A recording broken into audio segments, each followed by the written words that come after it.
Hello বন্ধুরা, শুভ দুপুর। আমি আজকে তোমাদের কাছে একটা নিরামিষ ইঁচড়ের রেসিপি নিয়ে চলে এসেছি। ডাল ইঁচড় ডিশটা কিন্তু দারুণ খেতে। শনিবারে যদি বাড়িতে রান্না করো, বাড়ির সবাই হাত চেটেপুটে খাবে। তো দেখো আমি কেমন করে রান্না করেছি। তো এখানে প্রথমে আমি ইঁচড়গুলোকে নুন হলুদ দিয়ে সিদ্ধ করে নিয়েছি, আর এখানে ছোলার ডাল সিদ্ধ করে নিয়েছি।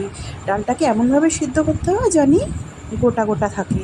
তো আধা সেদ্ধ করে নিয়েছি। এবার আমি কড়াইতে ডাল আর ইঁচড়টাকে একবারে একসাথে সেদ্ধ করব।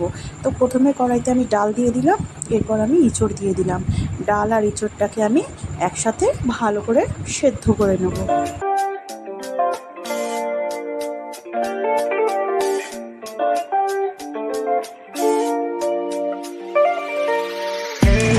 তো দেখো বন্ধুরা, আমার এখানে ডাল আর ইঁচড় একসাথে সেদ্ধ করা হয়ে গেছে।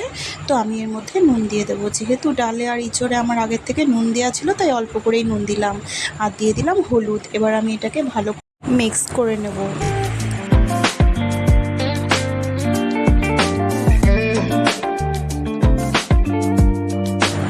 তো বন্ধুরা দেখো, এখানে আমার ডাল আর ইঁচড় একসাথে সেদ্ধ করে রাখা হয়ে গেছে।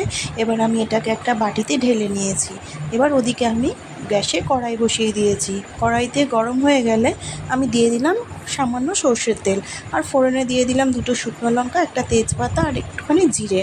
তো ফোড়নটা রেডি হয়ে গেছে। এর মধ্যে আমি এবার বেটে রাখা মশলাটা দিয়ে দেবো। এর মধ্যে আমি একটু জিরে, একটু আদা আর একটা লঙ্কা বেটে নিয়েছি। দেখো আমার মশলাটা ভালো করে কষানো হয়ে গেছে। তো এবার আমি সেদ্ধ করে রাখা ডাল আর ইঁচড়টা এর মধ্যে দিয়ে দিলাম। দিয়ে আমি এটাকে ভালো করে মিক্স করে নেব। এবার এর মধ্যে আমি সামান্য চিনি দিয়ে দেবো। যেহেতু আমি একটু তরকারিতে মিষ্টি খেতে পছন্দ করি, তাই আমি চিনি দিয়েছি। তোমরা চাইলে দিতেও পারো, নাও দিতে পারো। এবার আমি এটাকে হালকা আছে খানিকক্ষণের জন্য ঢেকে রাখবো, সেদ্ধ হতে দেবো। তো দেখো এবার আমি ঢাকনাটা খুলে এর মধ্যে আমি রোস্টেড গরম মশলার গুঁড়ো আর দিয়ে দিলাম হাফ চামচ মতো ঘি। এবার আমি খানিকক্ষণের জন্য গ্যাসটা বন্ধ করে এটাকে স্ট্যান্ডিং টাইম দেবো। তো ঢাকনা খুললেই রেডি আমার গরম গরম ডাল ইঁচড়। গরম ভাতে কিন্তু বন্ধুরা অসাম লাগে খেতে।